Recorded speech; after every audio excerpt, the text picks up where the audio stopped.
بسم اللہ والصلاۃ والسلام علی رسول اللہ۔ ایک سوال ہمارے پاس ہے کہ کیا یہ مولا علی المرتضیٰ رضی اللہ تعالیٰ عنہ کا قول ہے کہ میرے بارے میں دو گروہ ہلاک ہو جائیں گے، ایک میری محبت میں غلو کرنے والا اور ایک مجھ سے دشمنی رکھنے والا، دعوت رکھنے والا۔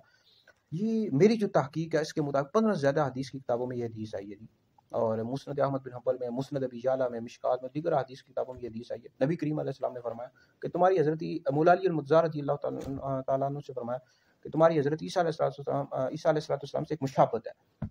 یہودیوں نے ان سے دشمنی کی یہاں تک حضرت سیدہ مریم رضی اللہ تعالیٰ عنہ پر بہتان باندھ دیا جو ان کی والدہ ماجدہ تھی، اور عیسائیوں نے ان سے محبت کی، اتنی محبت کی کہ ان کو خدا کا بیٹا قرار دے دیا۔ پھر مولا علی المرتضیٰ رضی اللہ تعالیٰ عنہ نے فرمایا کہ میرے بارے میں دو گروہ ہلاک ہو جائے گا، ایک محبت میں غلو کرنے والا ایسی طریقے بیان کرے گا جو مجھ میں نہیں ہے، اور ایک مجھ سے دشمنی رکھنے والا۔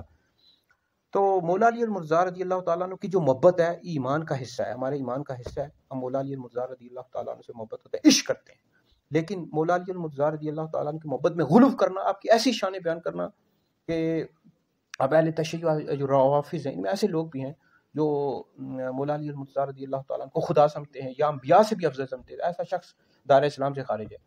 یا پھر یہ ہے کہ مولا علی المرتضیٰ رضی اللہ تعالیٰ عنہ کو شیخین کریمین حضرت ابوبکر صدیق، حضرت عمر رضی اللہ تعالیٰ عنہ سے افضل سمجھنا، ایسا شخص گمراہ بدین اہل سنت سے خارج ہے۔ تو محبت میں غلو کرنے والا شخص، ایسی غلو کرنا کہ انبیاء سے افضل سمجھنا، خدا سمجھنا، ایسا شخص دار اسلام سے خارج ہے۔ یا شیخین سے افضل سمجھنا، ابوبکر عمر سے افضل سمجھنا، ایسا شخص گمراہ بدین اہل سنت سے خارج ہے۔ اور نفرت کرنا، دشمنی رکھنا یہ حرام ہے مولا علی المرتضیٰ رضی اللہ تعالیٰ عنہ سے۔ تو محبت میں جو غلو ہے یہ بھی قبول نہیں ہے، اور محبت میں کمی کرنا یہ بھی جائز نہیں ہے، حرام ہے، بلکہ کبھی کفر ہے۔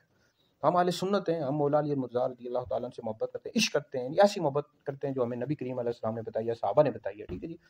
اہل سنت کا ہے بیڑا پارا صحاب حضور نجم ہے اور ناو عطرت رسول اللہ کی۔ اہل سنت کا یہ عقیدہ ہے کہ انبیاء علیہ السلام کے بعد سب سے افضل حضرت ابوبکر ہیں، پھر حضرت عمر ہیں، پھر حضرت عثمان ہیں، پھر حضرت علی ہیں۔ جو شخص مولا علی کو حضرت ابوبکر عمر سے افضل بتایا ایسا شخص گمراہ بدین ہے اور اہل سنت سے خارج ہے۔